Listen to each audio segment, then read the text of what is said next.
कल हम लोगों ने पढ़ा था कि राजा जो है वो कर को कैसे ले प्रजा से, वैसे ले जैसे भंवरा फूलों से रस को लेता है, या बछड़ा अपनी माता का दूध पीता है, या जोंक का उदाहरण दिया कि जैसे ये लोग करते हैं वैसे ही राजा करे। और हम लोगों ने जाना था कि कर को उचित मात्रा में ले, ठीक है। और ये भी जाना था कि कैसे वैदिक काल में शिक्षा, चिकित्सा और न्याय, इसमें पैसा नहीं होता था, ये सब सीधे राजा के अधीन होते थे। आज का विषय है मनु द्वारा प्रोक्त या निर्धारित राजा की दिनचर्या कैसी होनी चाहिए। तो देखिए,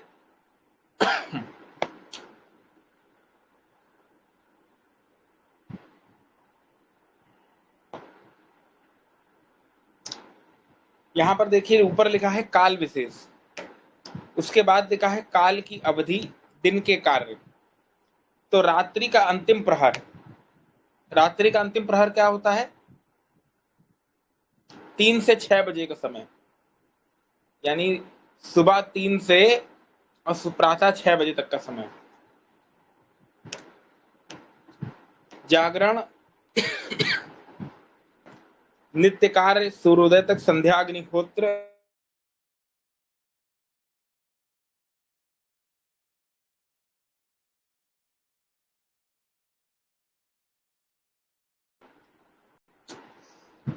संपन्न करना, भोजन, आचार, ऋत्विज विद्वान से संगति करना, अध्ययन स्वाध्याय करना। यानी राजा सुबह 3 बजे जाग जाए, अपने नित्य कर्म करे। नित्य कर्म यानी शौच आदि सारी क्रिया, सब दातुवन आदि जो भी, सूर्योदय तक। फिर सूर्य उदित होते ही या उसके समय आसपास संध्या और हवन करे, अग्निहोत्र करे, भोजन करे, आचार्यों का अभिवादन करे, उनका स्वाध्याय करे, संगति करे। ठीक है, आगे देखिए। अगला है दिन का प्रथम प्रहर। अब दिन का प्रथम प्रहर शुरू होता है सुबह 6 बजे से 9 बजे तक। सुबह 6 बजे से लेके 9 बजे तक का जो समय है वो दिन का, यानी आपके डे का जो फर्स्ट वो है कहलाएगा, पहला प्रहर। टाइम स्पैम बोल सकते हो, first time spam of day from 6 to 9 AM। और हिंदी में कोई कहेंगे तो प्रहर के रूप में, संस्कृत में प्रहर हो जाएगा। तो दिन का प्रथम प्रहर 6 से 9 बजे। इसमें राजा क्या करे? राज दरबार का आयोजन करे, प्रजा के कष्ट को सुने और उसके समाधान करने का प्रयास करे, धर्म के कार्य करे, राजमंडल की व्यवस्था देखे, पंचवर्ग, षडगुण, दूत और गुप्तचरों के कार्यों का निरीक्षण आदि करे, यानी उनसे बातचीत करे कि क्या तुमने देखा, क्या पता किया दूसरे राज्य में क्या हुआ, सारी कार्रवाई का लेखा जोखा ले अपने कर्मचारियों से। युद्ध संबंधी योजनाओं पर मंत्रियों से गुप्त मंत्रणा करे, यानी छुप कर, ठीक है। यानी सभा में बैठकर पहले तो प्रजा के कष्ट को सुने, उसके बाद लेखा जोखा ले कि आज क्या हुआ, कैसे क्या हुआ। उसके बाद धर्म के कार्य करे। पंचवर्ग, और पंचवर्ग हमने बताया था कि जितने भी प्रकार की जो खेती किसानी, वो 5 प्रकार के जो बताए थे हमने, वो आयात निर्यात टैक्स आदि, जितना सारी समस्या, जितनी भी व्यवस्थाएं हैं सब इसी के अंदर आ जाती हैं। उसके बाद दूत जो सूचना लेके आते हैं उनकी जानकारी आदि ले, और युद्ध के जो सेना अध्यक्ष आदि हैं उनसे पूरी जानकारी ले। सारी मतलब जितनी भी प्रकार की सूचनाएं हैं वो सुबह सुबह सब राजा को पता होना चाहिए कि हमारे राज्य में क्या चल रहा है। जितने भी विभाग के मंत्री आदि हैं वो जाके सीधे राजा को सूचना दे सुबह के कि हमारे हमारे विभाग में ये चल रहा है। कोषाध्यक्ष की जिम्मेदारी है कि जाके कोष की हालत बताए। बाकी सेना अध्यक्ष की जिम्मेदारी है कि सेना से संबंधित बातें बताए। सबसे महत्वपूर्ण काम तो गुप्तचर का होता है, उसका काम होता है वो पूरी जानकारी लेता है घूम घूम के, तो वो तो जरूरी है बताना, वो तो बहुत इंपॉर्टेंट है, तो वो पहले बताया कि प्रजा को बुलाना बहुत आवश्यक है, सबसे ज्यादा समय उसी में देना पड़ेगा। तो प्रजा को बुलाया जाए, प्रजा के सारे कष्टों को सुने राजा, कोई भी समस्या हो उसके अनुसार समाधान करे। जिस समस्या को जिस कक्ष द्वारा निर्धारित करना है या जिस मंत्रिमंडल द्वारा निर्धारित करना है वहां उसको भेज दे, आगे फॉरवर्ड कर दे। जैसे मान लीजिए गृहस्थ आश्रम की कोई समस्या है तो गृहस्थ के मंत्री के पास भेज दे, कोई और समस्या है अन्य खाद आदि अनाज आदि की तो वहां के पास भेज दे, कोषागार अध्यक्ष के पास भेज दे या कुछ और भेज दे। तो ये सारी देखरेख करनी, राजा को सुनना है प्रजा के कष्ट को और उसके अनुसार अपने मंत्रियों से कह के समाधान करवाना है। ये तो हो गया सुबह 6 से 9 की बात। अब आते हैं 9 से 12 बजे तक राजा क्या करे। इसको कहते हैं द्वितीय प्रहर। क्या कहेंगे? द्वितीय प्रहर, यानी second time spam of day, that is from 9 to 12 AM। Okay, तो यहां पर देखिए इसमें क्या होगा, द्वितीय प्रहर यानी 9 से 12 बजे शस्त्रों का अभ्यास करें, यानी राजा जो है जितने भी उसके शस्त्र आदि हैं उनका अभ्यास करे। कहाँ जाके अभ्यास करेगा? शस्त्रागार में जाके या व्यायामशाला में जाके, कहीं भी जाके अभ्यास करे। उसके पश्चात अभ्यास करने के बाद तत्पश्चात स्नान करे। स्नान करने के बाद भोजन करके सो जाए, थोड़ी देर आराम करे। सोने का अर्थ नहीं कि सांड की तरह पड़े रहो या सुअर की तरह लेटे रहो, ऐसा नहीं। सोने का अर्थ है नैप लेना, नैप अर्थात झपकी। थोड़ी देर खाना खाने के बाद 15 से 20-30 मिनट थोड़ा बहुत इतना आप लेना चाहिए, ठीक है। तो ये करे।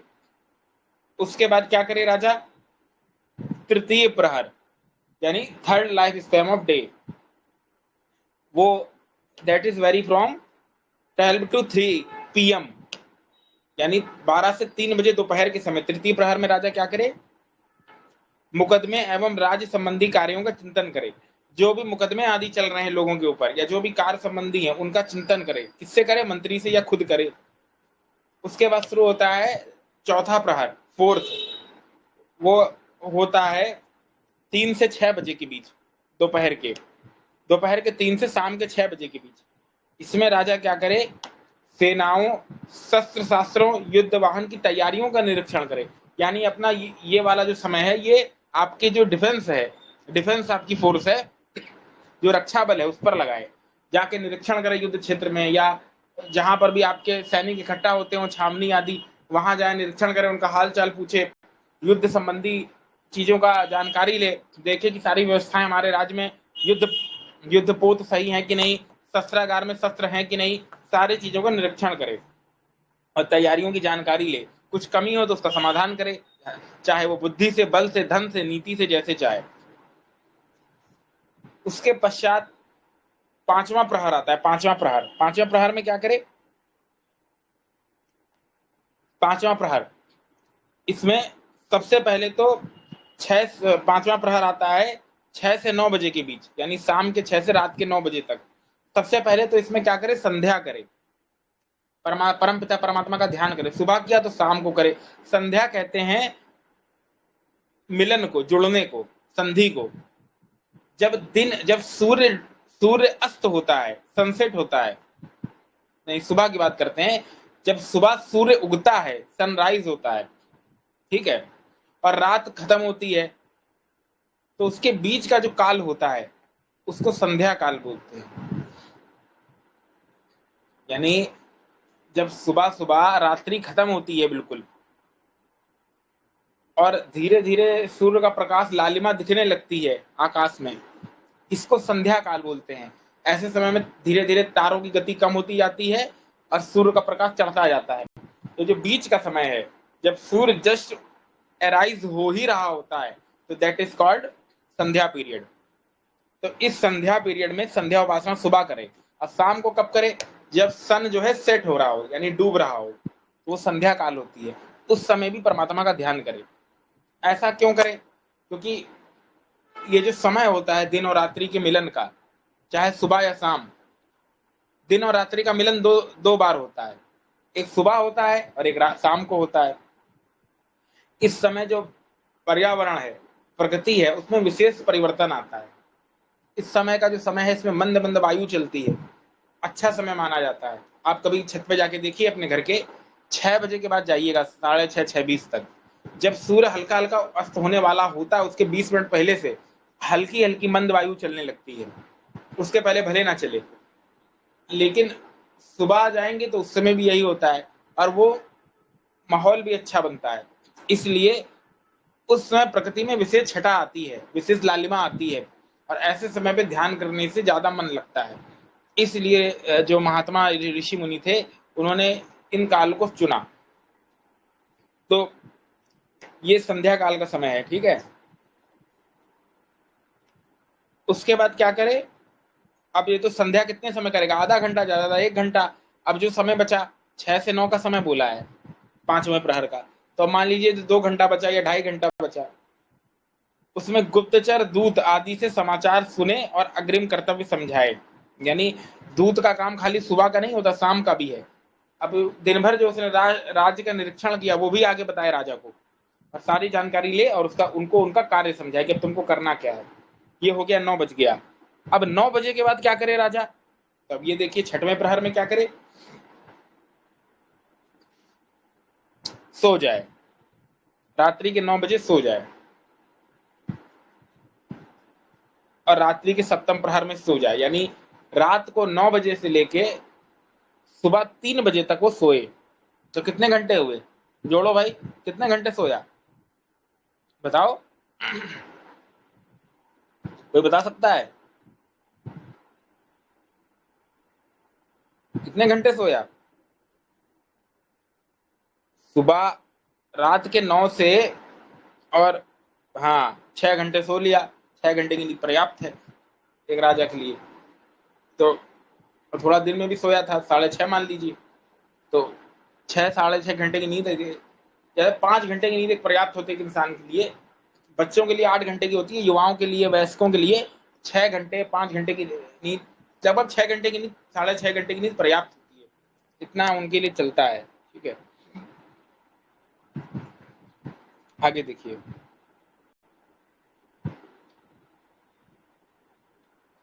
कौटिल्य प्रोक्त राजा की दिनचर्या। कौटिल्य ने भी राजा की 7 दिनचर्या मानी है, यानी इन्होंने भी सेम वही नियम किया है जो आचार्य मतलब महर्षि मनु ने किया है। तो उन्होंने भी बस वही किया है, ज्यादा उसमें अंतर नहीं है, तो उसको पढ़ने की कोई आवश्यकता नहीं है। अगले पेज पे चलिए,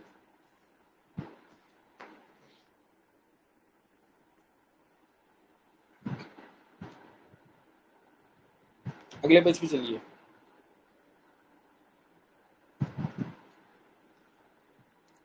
एवं पूर्वोक्त प्रकार से सर्वम इति कर्तव्यम विधाय, सब कर्तव्य कार्यों का प्रबंध करके राजा राज्य संचालन के कार्य में लग्न होकर प्रमाद से रहित होकर अपनी प्रजा का पालन करे। अगला देखिए, यस्य संभ्रष्ट संपश्यतः, भृत्यों सहित देखते हुए राजा के राज्य में दस्युभी विक्रोशन्ते प्रजा हिन्यते, अपहरण करता, विक्रोश्य अपहरण करता, डाकू लोग जब रोती विलाप करती प्रजा के पदार्थों और प्राणों को हरते रहते हैं तो राजा मरे हुए के समान हो जाता है। यानी वो राजा मरे हुए के समान है जिसके राज्य में डाकू और अपहरण करता प्रजा को कष्ट पहुंचाते हैं, उसे जीते जीते ही मारा हुआ माना है महर्षि मनु ने। अगला श्लोक में बोला, क्षत्रिय परो धर्म प्रजानामेव पालनम, निर्दिष्ट फलो भोक्ता ही राजा धर्मेण युज्यते। क्या बोला, क्षत्रिय परो धर्म प्रजानाम पालनम एव, प्रजाओं का पालन संरक्षण करना ही क्षत्रिय परः धर्म, क्षत्रिय का परम धर्म है। निर्दिष्ट फल भोक्ता ही राजा, शास्त्रोक्त विधि से कर आदि ग्रहण करके आचरण करने वाला राजा ही धर्मेण युज्यते, धर्म का पालन करता है। राजा के दैनिक कर्तव्य क्या है, तो इसको समझते हैं। उत्थाय पश्चिमे यामे कृत शौचा समाहिता, हुता अग्नि ब्राह्मणान शिक्षा अर्य, प्रविशेत शुभाम सभाम। देखिए यहाँ संस्कृत में थोड़ा इसको जूम करना जरा, ये होता ब्राह्मण अग्निहोत्र, ये जो पद है इसको थोड़ा जूम करना, इसको थोड़ी ध्यान से देखते हैं। उत्थाय पश्चिमे यामे उत्थाय, यानी रात्रि के अंतिम प्रहर में उठकर, 3 से 6 बजे उठकर, 3 बजे उठकर मतलब वही सब काम करे जो हमने आप लोगों को बताया, शौच आदि करे और कार्य करे, वो सब हमने बता दिया है आप लोगों को। इसमें एक चीज ध्यान दिया है बस, यहाँ शब्द आया है हुताग्नि। हुताग्नि बोलते हैं अग्निहोत्र को, यज्ञ को। और यहाँ एक शब्द आया है ब्राह्मणांश अर्च। तो यहाँ ब्राह्मण को अर्च दे, यानी उनका अभिवादन करे, सत्कार करे, उनका चरण छुए, उनसे मार्गदर्शन ले। यही अर्थ जो है सुसंगत प्रतीत होता है। पर मध्यकाल के लोगों ने इस श्लोक का गलत अर्थ किया। उन लोगों ने इसमें जातिवाद घुसेड़ दिया, मतलब गुलामी स्वीकार कराई एक तरीके की। एक तरीके से ब्राह्मणवाद को ऊपर रखने के प्रयास करने लगे, जबकि वैदिक काल में ऐसा कुछ है नहीं। यहाँ पर ये जो अर्थ शब्द आया है, इसका अर्थ उन्होंने पूजा कर दिया। और उसका ये अर्थ क्या है कि राजा सुबह उठ के ब्राह्मण की पूजा करे, यानी ब्राह्मण देवता का चरण ले, उनको पूजित करे, उनका चरण धुलाए, उनका सब करे और उनको पूजा करे, ब्राह्मण को नमन करे, भगवान की तरह पूजा करे। अब ये चीज बाद में रूढ़ी बन गई। उस समय जो ब्राह्मण से विद्वान थे वो पढ़े लिखे होते थे, धर्मात्मा, योगी, तपस्वी होते थे। तो उनकी पूजा का अर्थ ये होता था कि उनकी सेवा करना, शुश्रूषा करना, सत्कार करना, उनसे ज्ञान लेना। लेकिन जो कि बाद में वैसे ब्राह्मण रहे नहीं, तथाकथित वो पंडे रहे जो पेट भरते थे धर्म के नाम पे, तो उन्होंने ये पाखंड चला दिया कि ब्राह्मण के अधीन रहेगा राजा और उसको भगवान मान के पूजेगा। तो बिल्कुल गुलामी करने लगा राजा। वो जाए मंदिर में ब्राह्मण के चरण छुए, भगवान की तरह उसको पुष्प आदि अर्पित करे या उसके चरण छुए, उसको धन आदि दे और ब्राह्मण जो कहे वो माने, क्योंकि भगवान मान चुका है, उसको गलत कैसे बोलेगा ब्राह्मण। तो ये अंध परंपरा चल पड़ी। और यहाँ पर ये अर्थ कर दिया इन लोगों ने कि ब्राह्मण की पूजा करे, वो जैसे मूर्ति की पूजा करते हैं। जबकि यहाँ पर जो अर्च शब्द आया है संस्कृत में, उसका अर्थ होता है सत्कार करना। क्योंकि मनु ने, अगला पेज निकालो, अगला पेज निकालो जरा। हाँ, मनु ने दूसरे अध्याय में, जब हम आप लोगों को द्वितीय अध्याय पढ़ा रहे थे, तो वहां उन्होंने कुछ शब्द लिखा है, इसको जरा ध्यान से देखिए आप लोग। दूरस्थितो ना अर्चयेम एनम, गुरु को देखकर दूर से अभिवादन करें। स्वान गुरुन अभिवादित, यहां पर जहां जहां भी अर्च शब्द आया है, आवृत्तानाम गुरुकुलादि विप्राणाम पूजको भवेत, जहां जहां भी पूजा शब्द आया है, जहां जहां भी अर्च शब्द आया है, अर्चना शब्द आया है, उसका अर्थ यही है सेवा करना। पूजा शब्द का अर्थ ही होता है सेवा करना व्याकरण से। उसका अर्थ ये नहीं, अब सेवा करने का अर्थ क्या होता है कि अपने जो गुरु विद्वान ब्राह्मण यानी योगी तपस्वी पुरुष जो विद्वान है, उनका सुबह जाके सेवा सत्कार करे राजा, उनका चरण छुए, उनसे ज्ञान ले, उनसे पूछे कि आपका भोजन आदि हो गया कि नहीं, और चीजें पूछे। लेकिन मध्यकाल के लोगों ने इसको रूढ़ी में ले लिया कि वो तो क्योंकि जात से ब्राह्मण मानने लगे थे, तो जब जात से ब्राह्मण मानेंगे तो कुकर्मी भी ब्राह्मण बन जाएगा, बस कर्मकांड करा लेगा तो ब्राह्मण बन जाएगा। तो ऐसे लोगों को भी राजा फिर जाके चरण छुए, नमन करे, सत्कार करे, नहीं ना करे।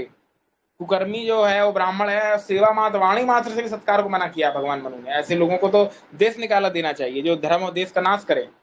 लेकिन वो रूढ़ी अर्थ हो गया, तो इससे ये अर्थ लेने लगे कि ब्राह्मण सदा पूजनीय होता है, ब्राह्मण पूजनीय होता है। ये बिल्कुल वैसे ही है कि यस नारस्तु पूजनते रमनते तत्र देवता, स्त्री की पूजा करिए। तो स्त्री का पूजा करने का अर्थ क्या है कि स्त्री की सेवा करिए। हम पढ़ाए थे, उसको वस्त्र से, धन धान्य से, गहना जेवर से, जैसे भी सुरक्षित, उसको सुखी रखिए, संपन्न रखिए। उसको त्योहार आदि पे तरह तरह के जो है आभूषण आदि भी दें उनको, ताकि वो प्रसन्न रहे। वो प्रसन्न रहेगी तो घर भी सही से चलेगा, क्योंकि घर की होम मिनिस्टर है। क्योंकि हमारे शास्त्रों में स्त्री को होम मिनिस्टर बनाना ज्यादा श्रेष्ठ माना है। हालांकि वेदों में आया है कि स्त्रियां युद्ध भी करें, सब कुछ करें, मनाही नहीं है, लेकिन ऐसा होता नहीं है रियल लाइफ में। क्योंकि सभी स्त्रियां यही करेंगी तो घर परिवार कैसे चलेगा? भाई सही कह रहे हैं कि नहीं? तो इस पर मुंशी प्रेमचंद जी लिखते हैं कि भारतीय संस्कृति ने स्त्री को जो है एक महारानी का दर्जा दिया है, लेकिन पाश्चात्य संस्कृति ने उनको नौकरानी बना दिया। और आजकल की स्त्रियां इसी को गर्व समझती हैं। आजकल की स्त्रियां क्या कहती हैं, चूल्हा चौका क्यों करेंगे, शर्म लगती है। पर सच्चाई इससे ठीक उल्टी है। आप खुद सोच के देखिए, आपको यदि हम बोलें कि आपको बस सुबह शाम भोजन बनाना है और घर में झाड़ू लगानी है, बस इतना काम करना है, बदले में हम आपको घर की तिजोरी की चाबी देंगे, सारा पैसे का लेन देन का आपको अधिकार देंगे, सब कुछ आपके अधीन रहेगा, आप घर की मालकिन बन के रहोगे, आप घर के मालिक बन के रहोगे, तो आप तो कहेंगे बहुत अच्छी नौकरी है, लाओ मुझको दो, मैं तो करूंगा। लेकिन यदि आपको ये कहा जाए कि जाओ सुबह निकल जाओ 8 बजे, शाम शाम को लौट के आना, गधा मजदूरी करके आओ 8-9 घंटे, और फिर किसी के अधीन जॉब करके आओ, उससे काम लो, तो ये नौकर बनाना नहीं हुआ क्या? हुआ ना नौकर बनाना? तो फिर क्या मजा मिलता है भगवान जाने। जब आपको होम मिनिस्टर बनाया जा रहा है तो होम मिनिस्ट्री करो, इसमें कौन सी शर्म है भाई? चूल्हा चौका करने में कौन सी शर्म है? भोजन बनाने में भी शर्म होने लगी है। तो ये सब बेकार की बातें हैं। हालांकि जो स्त्रियां नौकरी चाकरी करें उसकी मनाही नहीं की है भगवान मनु ने, वो कर सकते हैं तो करें, लेकिन जब परिवार और संतान की बारी होती है तो छोड़ना पड़ता है स्त्रियों को, क्योंकि एक माता ही अपने पुत्र को सही से संभाल सकती है, बाहर वाले मुश्किल है संभालना, आया या वो। तो इसलिए किसी एक को कंप्रोमाइज करना पड़ता है फिर। तो इसलिए श्रेष्ठ तो यही है कि स्त्री करे, क्योंकि स्त्री में ज्यादा क्षमता होती है पुत्र आदि को पालना एज कंपेयर टू पिता, वो ज्यादा अच्छे से। और इसीलिए शास्त्र ने कहा भी है कि बालक की प्रथम शिक्षक तो माता ही होती है 5 वर्ष तक, फिर पिता पढ़ाता है, क्योंकि एक बालक अपनी माता से ज्यादा क्लोज होता है। तो यहाँ पर पूजा शब्द का अर्थ सत्कार से है, तो मनु ने सत्कार की बात की, चाहे स्त्री हो चाहे ये राजा ब्राह्मण को सत्कार करे। तो कुछ विषय चला तो हमने उसको बता दिया। कुल मिला के भाव यही है कि जैसे स्त्री को बोला है सत्कार करो, तो उसका अर्थ आज क्या ले लिया कि हर स्त्री देवी है, नहीं, ऐसा नहीं है। लेकिन ये भूल गए कि मनु ने ये भी लिखा है कि जो स्त्री व्यभिचार करे उसको दंड भी दे राजा, मृत्युदंड का भी कानून दिया। तो हर स्त्री देवी तब है जब वो देवता वाला आचरण करेगी, तब तो देवी है। पर यदि वो राक्षस वाला आचरण करेगी तो हमारी संस्कृति में राम ने ताड़का को मारा भी था, ये मत भूलिए। तो इसलिए सेम यही एप्लीकेबल यहाँ होगा। ब्राह्मण की पूजा सत्कार तो राजा करे, कोई दिक्कत नहीं, वो सच्चा ब्राह्मण हो, योगी तपस्वी तो ठीक है। दुराचारी व्यभिचारी गलत आदमी है, राष्ट्र का नाश कर रहा है, तो वो ब्राह्मण कहलाने योग्य नहीं है, जो ब्राह्मण धर्म का पालन नहीं कर रहा है। तो ऐसे की सत्कार करने की कोई आवश्यकता नहीं, ऐसे को दंड दे। तो जैसा कि पोंगा पंडो ने अर्थ ले लिया है कि जाति ब्राह्मण की सेवा सत्कार, ऐसा गलत है, क्योंकि ये तो मानते हैं कि ब्राह्मण जाति से होता है। आज भी तथाकथित पोंगा पंडित यही मानते हैं कि ब्राह्मण जन्म से ही होता है। इसको सिद्ध करने के लिए वो नाना प्रकार के कुतर्क करते हैं, शास्त्र के वाक्यों को तोड़ मरोड़ के प्रस्तुत करते हैं कि जन्मना जातिवाद सिद्ध हो जाए। फिर ऐसे पोंगा पंडे जब शंकराचार्य बन जाते हैं तो फिर वहां पे पाखंड फैलाते हैं, फिर इसका फायदा उठाते हैं तथाकथित दल वाले, जो फिर दलित भाइयों को बहकाते हैं कि तुम पे अत्याचार हो रहा है, चलो अलग चलो। फिर भीम मीम एकता के नाम पे दलित मुस्लिम भाईचारा दिखाते हैं, फिर उनको उस तरफ लाते हैं। पर वो भूल जाते हैं कि जिसके पास वो ले जा रहे हैं वो भले वो ऊपर वाला जो जिसने भी आपको शोषण किया है, अत्याचार कर रहा है, जो भी अखाड़ा दिखा रहा है, वो जो तथाकथित जो ब्राह्मण है, पोंगा पंडित है, सारे ऐसे तो है नहीं। उसके कारण आप पूरी समाज यानी कम्युनिटी को टारगेट कर रहे हैं, ब्राह्मण समाज, गलत है। तो वो गलत हो सकता है पर उतना गलत नहीं हो सकता जितना आप उस एक मलेच्छ के पास ले जा रहे हैं, क्योंकि जिसका मजहबी ग्रंथ ही सिखाता है कि आप काफिर हैं, काफिर हैं आप, तो आप उससे क्या उम्मीद कर रहे हैं कि वो आपका सगा होगा? नहीं होगा। आप कितना भी उसको अपना दोस्त मान लीजिए, जब आवश्यकता पड़ेगी तो वो अपनी मजहबी ग्रंथ का ही साथ देगा, आपका साथ नहीं देगा। ये इतिहास उठा के देख लीजिए भारत का, जब डायरेक्ट एक्शन डे हुआ तो उसमें देखिए मारकाट हुआ ना हिंदुओं के साथ कितना सारा, तो उसमें कौन साथ दिया था? कोई मुसलमान ने ऐसा कहा कि वहां वाले पाकिस्तान की नहीं नहीं इनको मत मारो? ऐसा कुछ नहीं है, सब मारकाट हुई। तो ये तो इतिहास गवा रहा है। जो अगर इससे भी आप नहीं सीखे तो आपसे बड़ा मूर्ख कौन है? जब जरूरत होगी तो वो कौम का ही साथ देंगे अपनी, क्योंकि जो किताब कहेगी उस पर सच्ची आस्था है। सबसे सुप्रीम तो अल्लाह है ना। इबादत में तो रोज ही बोलते हैं अल्लाह के सिवा और कुछ नहीं, तो जब इबादत में ही बोल रहे हैं कि अल्लाह ही सब कुछ है, अलमाइटी है, बाकी सबकी कोई हैसियत ही नहीं है, तो फिर आप कैसे उम्मीद कर रहे हैं कि समय आने पे आपका वो साथ देंगे? हाँ, आपके दोस्त तो मित्र हो सकते हैं, पर जब बात आएगी लड़ाई की, कौमी लड़ाई की या ऐसी लड़ाई की, तो वो हमेशा अपने मजहब का ही साथ देंगे। यही बात डॉक्टर अम्बेडकर ने लिखी है अपनी पुस्तक भारत पाकिस्तान विभाजन में। डॉक्टर अम्बेडकर जी लिखते हैं कि मुसलमान जो है हिंदुओं की तुलना में वो सदा अपने मजहब का ही वफादार रहेगा, ना कि देश का।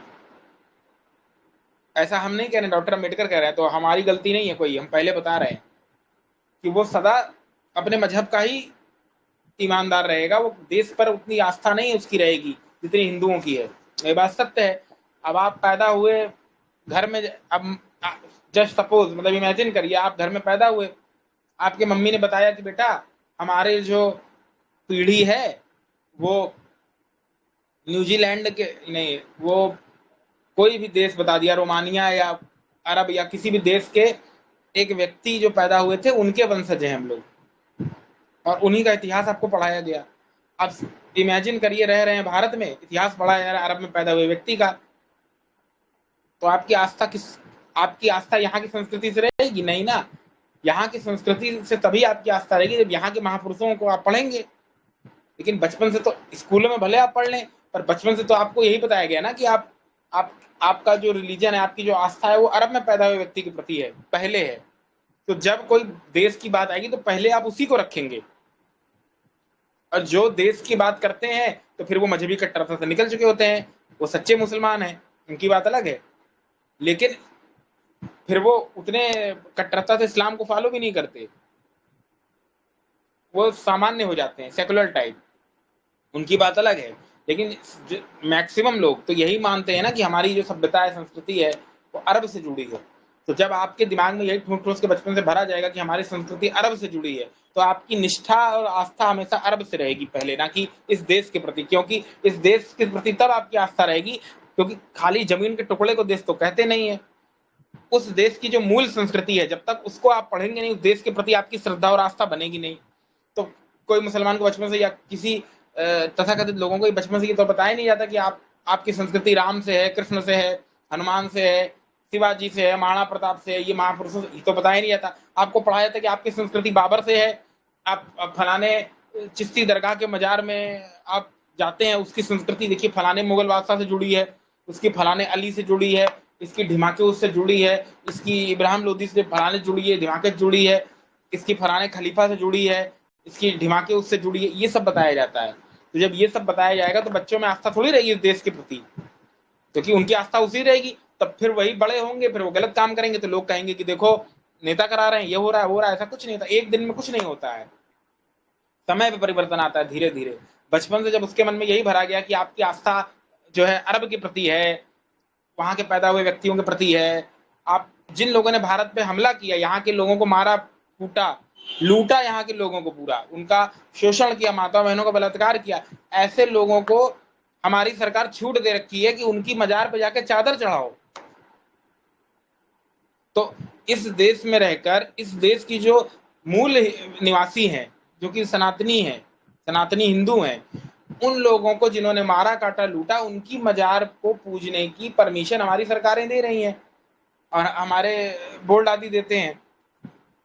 तो उनकी आस्था भी उसी के, और आपका एक व्यक्ति रोज उसी पे जाके चादर भी चढ़ा रहा है और उनको अपना जो है आदर्श मानता है, आइडियल मानता है, रोल मॉडल मानता है। तो आप कैसे उम्मीद कर रहे हैं उनकी आस्था जो है देश पे रहेगी?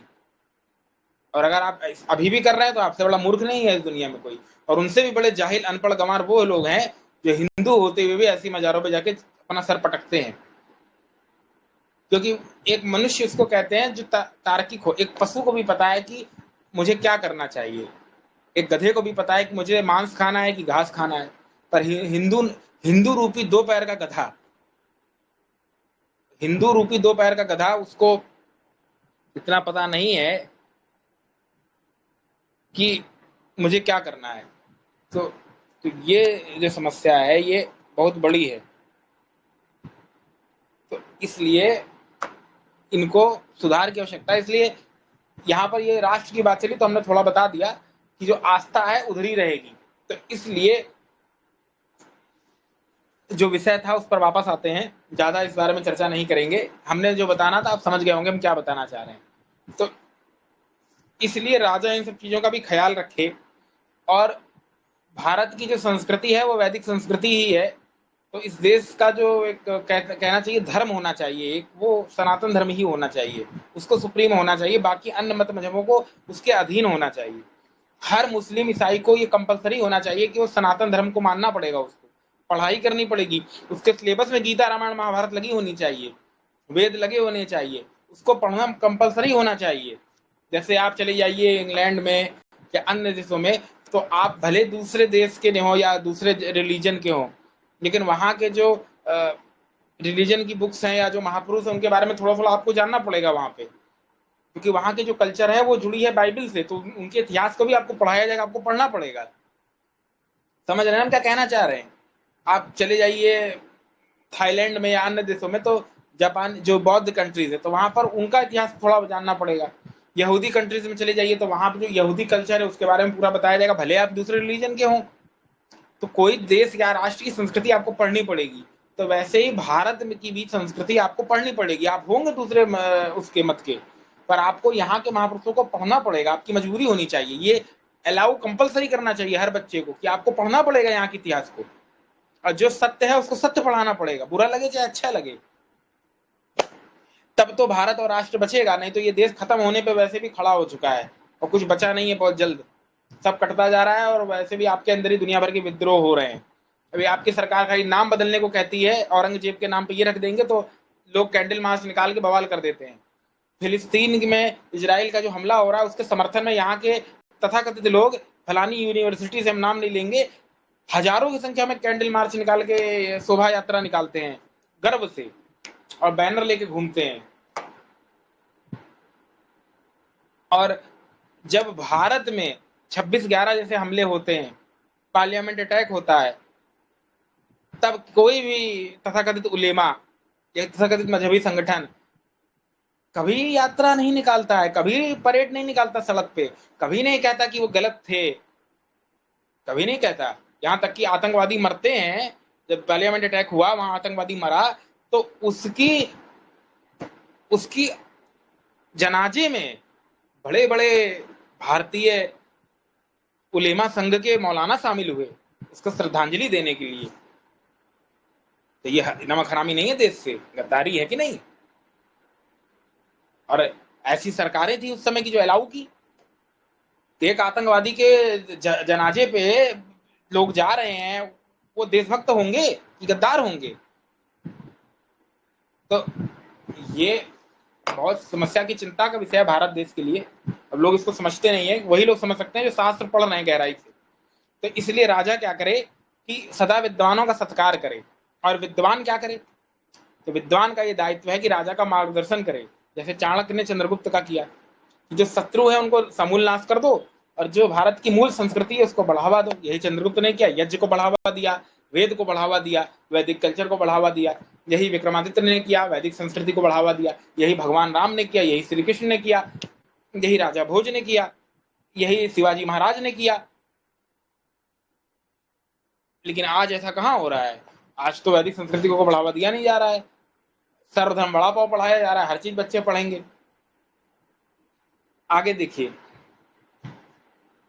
तो यहाँ जो ब्राह्मण है वो कौन से ब्राह्मण होते थे जिनको राजा अभिवादन करता था? तो वो ब्राह्मण होते थे वेद विद्या और ऋग्वेद के ब्राह्मण। ऐसा क्यों बोला? क्योंकि इनका मुख्य दायित्व होता था कि सुबह राजा को हवन कराएं। देखिए, राजा खुद यज्ञ नहीं कर रहा है, राजा यजमान बनेगा, यज्ञ कर या मंत्र का उच्चारण वो ब्राह्मण करेगा। संध्या राजा खुद कर सकता है, पर हवन वो कराएंगे, और उनका आशीर्वाद ले, उनसे कुछ ज्ञान ले। अब चूंकि वो यज्ञ कराएंगे, हवन कराएंगे, तो खाली बस ऐसे करा के तो चले नहीं जाएंगे, कुछ उनको ज्ञान और मार्गदर्शन भी करेंगे। तो इस स्थिति में उनका सम्मान करे, उनसे आशीर्वाद ले पैर छू के, ऐसे उनकी पूजा करे, ना कि उनकी जड़ पूजा करे जैसे आज चल रहा है समाज में। और यही पूजा होती है। पूजा शब्द का अर्थ होता है सेवा करना। आपके माता पिता भाई बहन की पूजा कैसे करेंगे? आपके अगर आपसे कहें माता पिता भाई बहन की पूजा करो तो कैसे करेंगे? उनकी मूर्ति बना के लड्डू पेड़ा चढ़ाएंगे? नहीं, उनका सेवा करेंगे, शुश्रूषा करेंगे, सत्कार करेंगे, उनका ध्यान रखेंगे, उनका ख्याल रखेंगे, यही पूजा है। अब रही बात कि भगवान की पूजा कैसे करेंगे, तो भगवान को आपकी औकात है क्या? भगवान को आप कुछ दे सकते हैं? जरा बताइएगा आप लोग। जिस परमात्मा ने पूरा कायनात बनाया, तो उसकी आपकी औकात है? उसको आप फूल पत्ती चढ़ा पाएंगे? आप उसको केला पेड़ा और लड्डू चढ़ाएंगे? आपकी औकात है? कुछ दे पाएंगे उसको? नहीं। जिस परमात्मा ने अखंड ब्रह्मांड बनाया, आपके भोजन की व्यवस्था जो रोज करता है, किसान फसल उगाता है, बीज बोता है, पर फसल कैसे बनेगी, क्या बनेगी, इसमें कहीं ना कहीं कुछ ना कुछ ईश्वर का रोल है। ये सृष्टि चल रही है, उसको नियम में रख रहा है परमात्मा। अगर मान लीजिए कि थोड़ा बहुत भी पृथ्वी और सूर्य की गति इधर उधर हो जाए तो कोलैप्स हो जाएगा पूरा यूनिवर्स। बिल्कुल एक सिस्टम से बनाया है परमपिता परमात्मा ने, हर ग्रहों को बांध रखा है आपस में। ठीक है, विज्ञान उसको गुरुत्वाकर्षण बल बोलता है, वो तो होता है, लेकिन उस गुरुत्वाकर्षण बल के पीछे भी एक शक्ति कार्य कर रही है, चेतन शक्ति, क्योंकि गुरुत्वाकर्षण बल भी तो जड़ ही है, वो चेतन थोड़ी है, नॉन लिविंग ही तो है। चलाने वाला तो चेतन सत्ता कोई ना कोई माननी ही पड़ेगी, जो मूल में काम कर रही है सबके। आप उसको कोई फोर्स बोल सकते हैं, वो हम मानते हैं कि उनमें आकर्षण बल है, पर उसके जब आप मूल में जाएंगे और सूक्ष्म जाएंगे, छोटे छोटे छोटे छोटे होते होते, तो एक बल ऐसा भी होगा जो कार्य करने वाली चीज होगी, वो होगा परमात्मा। तो वो परमात्मा आपके लिए डेली भोजन की व्यवस्था करता है, डेली काल चक्र को चला रहा है, डेली आपकी सृष्टि को संतुलित कर रहा है। उस परमात्मा को आप भोजन खिला पाएंगे? आपकी हैसियत है, नहीं खिला पाएंगे ना। और जिनकी आप पूजा कर रहे हैं वो तो इस दुनिया में है नहीं। राम की कृष्ण की पूजा कर रहे हैं, वो तो त्रेता युग में थे, द्वापर युग में थे, आज तो है नहीं। तो आप पूजा कर किसी रहे हैं? जो मूर्ति आप बना रहे हैं वो तो मूर्तिकार ने बनाई है, मनुष्य की बनाई है। मंदिर में रखता भी मनुष्य है, गर्भगृह में रखता भी मनुष्य है, कपड़ा पहनाता भी मनुष्य है, खिलाता भी मनुष्य है, उसको घंटी बजा के उठाता भी मनुष्य है, रात में सुलाता भी मनुष्य है, पंखा डुलाता भी मनुष्य है। तो ये भगवान की पूजा कहाँ हो रही है? ये तो इंसान खुद अपनी बनाई मूर्ति की पूजा कर रहा है, ईश्वर पूजा थोड़ी है।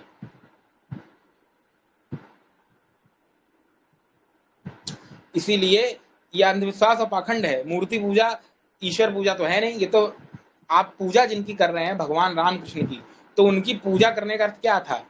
पूजा शब्द का अर्थ मैंने क्या बताया? सत्कार करना, सेवा करना। अब रामकृष्ण की सेवा सत्कार कैसे करेंगे? रामकृष्ण तो आज है नहीं, कैसे करेंगे? उनको पढ़ के करेंगे, महापुरुषों को पढ़ के करेंगे। आप उनके चरित्र से शिक्षा लीजिए और वैसा बनने का प्रयास करिए। राम जी सुबह उठ के संध्या करते थे रामायण में, आप भी करिए, निराकार ब्रह्म की उपासना करिए। श्री कृष्ण गीता में कहते हैं ओम इति एतद अक्षर ब्रह्म, ओम की उपासना करो। उस निराकार ब्रह्म की जो अजन्मा है, कभी जन्म नहीं लेता, वो कभी शरीर धारण नहीं करता, निराकार है, नस नाली के बंधन से रहित है। नास्तिक यही सवाल पूछते हैं आस्तिकों से कि यदि परमात्मा ने सबको जन्म दिया तो ईश्वर को किसने जन्म दिया? तथाकथित आस्तिक लोगों का मुंह बंद हो जाता है, क्योंकि इसका उत्तर वो क्या ही देंगे। भाई परमात्मा ने सबको जन्म दिया तो उसको किसने जन्म दिया? क्योंकि यदि तुम मानोगे कि ईश्वर शरीरधारी है तो विष्णु का भी जन्म हुआ होगा, क्योंकि उनके हाथ पैर मुनाक सब है।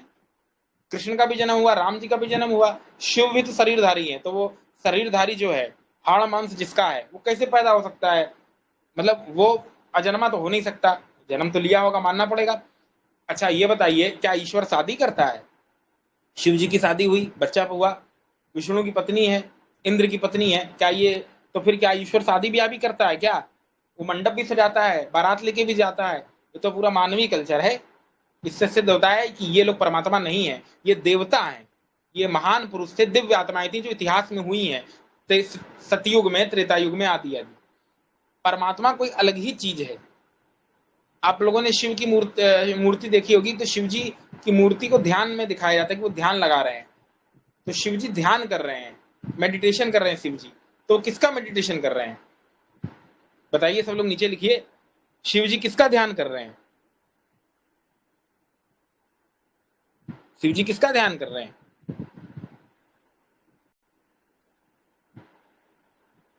भाई शिव जी आंख बंद करके ध्यान कर रहे हैं, तो आप लोग बताइएगा, जो ध्यान कर रहा है उसको भक्त कहेंगे कि भगवान होगा? वो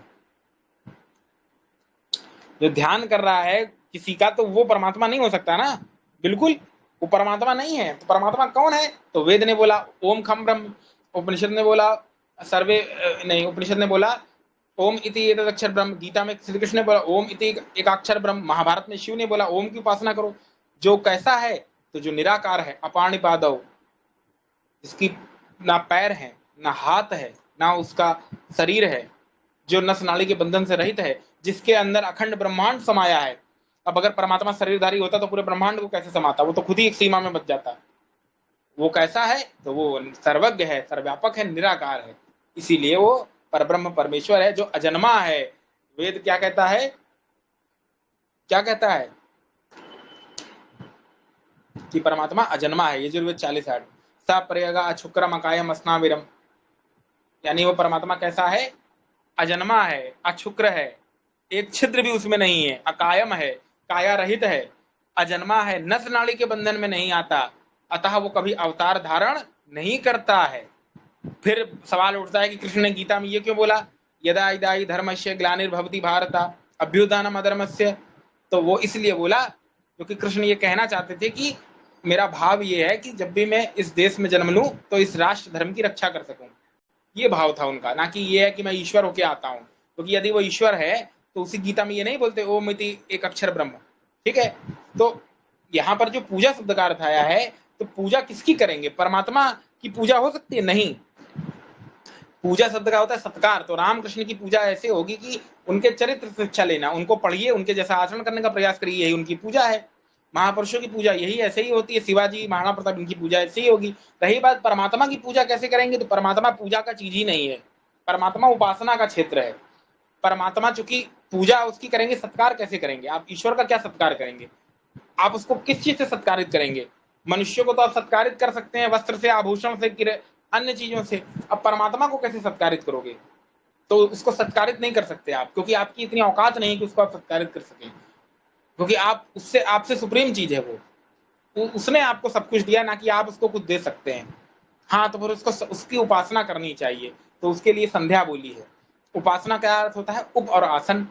उप होता है समीप, आसन माने बैठना।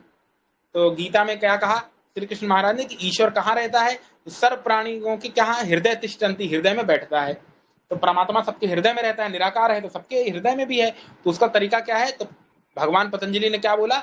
योगस्य चित्तवृत्ति निरोध, यम नियम आसन प्राणायाम धारणा ध्यान समाधि आदि आदि। तो परमात्मा को ध्यान करना है उपासना से, ध्यान से, योग से, क्योंकि वो कहाँ है? आपके हृदय में।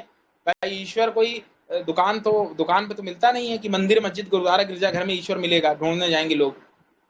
ईश्वर आपके हृदय में रहता है, तो वहां पर बैठकर उसका ध्यान करिए। तो उसका ध्यान करना उपासना करनी है, क्योंकि वो ध्यान का विषय है। तो उसकी ध्यान आंख बंद कर उपासना करनी है, क्योंकि जिनकी आप पूजा करते हैं वो भी उसी ईश्वर की उपासना करते थे।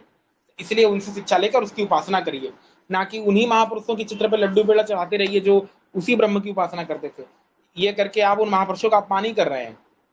अब आप उनको कपड़ा लत्ता पहना रहे हैं, उनकी मूर्ति को डेली आप जो है फूल पत्ती चढ़ा रहे हैं, तो क्या इससे कोई आपको लाभ हो रहा है? नहीं हो रहा है। कोई आध्यात्मिक लाभ हो रहा है? बिल्कुल नहीं हो रहा है। तो आपने सजावट के लिए शो पीस बना रखा है, जैसे म्यूजियम में होता है। हाँ, आप महापुरुषों के चित्र रख सकते हैं घर में, उनसे प्रेरणा ले सकते हैं, लेकिन उनको लड्डू पेड़ा चढ़ाना ये सबसे कोई लाभ तो है नहीं। जो आप चढ़ाते भी हैं वो सुबह आप ही दोबारा खाते भी हैं। अब सोच के देखिए, जो चीज आप चढ़ाते हैं वही तो आप खा भी लेते हैं ना दोबारा लेके। तो इससे आपको क्या लाभ हुआ? कोई आध्यात्मिक शिक्षा मिली? कोई ध्यान लिया? नहीं हुआ ना। इससे अच्छा आप शास्त्र पढ़ते, परमात्मा का आंख बंद करके ध्यान करते, योग करते, तो कुछ शारीरिक बल भी मिलता, मानसिक आध्यात्मिक बल भी मिलता। इस सबसे तो कुछ लाभ होता नहीं है। रही बात यज्ञ की, तो यज्ञ परमात्मा की पूजा है ही नहीं, यज्ञ देवताओं की पूजा है। जो आपके प्राकृतिक देव हैं, अग्नि पृथ्वी जलवायु आकाश, इनकी पूजा यज्ञ से होती है। इसीलिए मंदिर का कोई कॉन्सेप्ट ही नहीं है प्राचीन वैदिक साहित्य में। हर जगह आपको देवशाला यज्ञशाला शब्द ही मिलेगा। ये जो जितने भी मंदिर हैं ये सब यज्ञशाला हुआ करते थे, बड़े बड़े। कभी किसी मंदिर में जाना, जरा ध्यान से देखना, अब देख क्या ना जो हम बता रहे हैं। मंदिर की जहां मूर्ति स्थापित होती है उसको गर्भगृह बोलते हैं। जरा गर्भगृह का स्ट्रक्चर देखना, बिल्कुल वैसे ही बनता है जैसे यज्ञशाला की वेदी बनती है। और यज्ञ मंदिर के ऊपर एक गुम्मद होता है या तंबू जैसा तना होता है, वो बिल्कुल वैसे ही होता है जैसे पहले यज्ञशाला के ऊपर गुम्मद जैसा तांगते थे, और उसके ऊपर छेद होता था हल्का सा, जिससे धुआं निकलता था। तो वहां बैठकर लोग यज्ञ करते थे, अपनी इंद्रियों की शुद्धि के लिए, वातावरण की शुद्धि के लिए, और वेद मंत्रों को कंठस्थ करने के लिए। क्योंकि यज्ञ से बहुत सारे वेद मंत्र पढ़े जाते हैं, तो उससे वेद पाठ भी सुरक्षित रहता है। एक साथ कई प्रयोजन यज्ञ से सिद्ध होते हैं। आपके शुभ कर्मों में वृद्धि होती है यज्ञ से। जब वृद्धि होती है तब उससे, जब आप परमात्मा का ध्यान और उपासना करते हैं तो आपको मोक्ष मोक्ष में आसानी होती है। इसीलिए यज्ञ क्या है? एक रास्ता प्रशस्त करता है, वो वातावरण की शुद्धि करता है, आपके पुण्य कर्म में को अर्जित करने का प्रयास करता है। आप 1 किलो, आप 2 चम्मच घी खाएंगे दाल में डाल के, तो खाली आपको लाभ देगा। उसी घी को आप अग्नि में जला देंगे तो उसकी जो सुगंध होगी वायुमंडल में फैल जाएगी। तो वो सुगंध जो होगी वो अभी तो एक आपके पेट में गई, अब वो सुगंध जो है वो आपके आसपास बैठे 24 लोगों के नासिका के जरिए उनके पेट में गई। आप जो औषधि डालेंगे अग्नि में, आप उस औषधि को टेबलेट में लेंगे तो खाली आपको लाभ करेगी। वही जो जड़ी बूटी औषधि है वो अग्नि में डालेंगे तो अग्नि उसको चारों ओर फैला देगी, मल्टीप्लाई कर देगी। तो अभी तो एक आदमी को फायदा कर रही थी, वो हजारों लोगों को फायदा करेगी। जो वेद मंत्र का पाठ करेंगे वो वेद पाठ को सुरक्षित रखेगा। और कुछ आध्यात्मिक शक्ति ऊर्जा भी मिलेगी। तो एक चीज से कई चीजें सिद्ध होती हैं। यज्ञ परमात्मा की उपासना नहीं है, यज्ञ देवताओं की पूजा है, उनका सत्कार है। ये जल देवताओं की तृप्ति कैसे होगी? यज्ञ से होती है। अग्नि में अगर आप अच्छे अच्छे पदार्थ डालेंगे तो आपके पूरी प्राकृतिक चक्र को नियंत्रित रखती है, आपके पूरी, क्योंकि यज्ञ में जो भी वृष्टि आदि होगी, जो भी वायु बनेगी, वो जैसे मान लीजिए आपने उसमें घी डाला और घी के साथ आपने उसमें जड़ी बूटी डाली, तो वो हल्की होके ऊपर जाएगी और वाष्प आदि के रूप में बादल का रूप बनेगी आगे जाके, और फिर वो वर्षा का निमित्त कारण बनेगी। तो इसलिए यज्ञ जो है वो पर्यावरण की शुद्धि ही है। अग्नि तत्व को शुद्ध करने से चारों तत्व स्वतः शुद्ध हो जाते हैं। रही बात परमात्मा की, तो उसका ध्यान करना है। तो ऋषियों ने बहुत अच्छी एक निकाला कि जो आपके 33 कोटि देवता हैं और उसमें से जो मुख्य अग्नि पृथ्वी जलवायु आकाश पंच तत्व हैं, उनकी पूजा उनका सत्कार तो यज्ञ से होगा, लेकिन जो परम पिता परमात्मा है उसका सत्कार ध्यान से होगा, क्योंकि परमात्मा कोई दुकान में तो मिलता नहीं है, वो आपके हृदय में रहता है, तो उसका ध्यान उपासना से ही भक्ति होगी। ठीक है, तो ये हमने पूजा शब्द का व्याकरण से अर्थ बताया, कुछ कुछ आप लोगों को बताया। ठीक है, अब राजा क्या करे? सभा में जाकर कष्टों को सुने।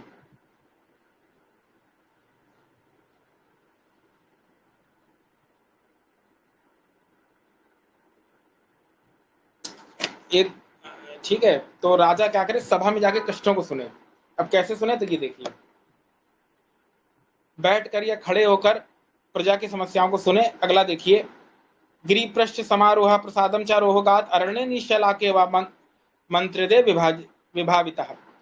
किसी पर्वत पर, बड़े बड़े शिखर पर जाकर, महल के किसी एकांत कक्ष में बैठकर अथवा एक निर्जन प्रदेश में जाकर गुप्त मंत्रणा करें।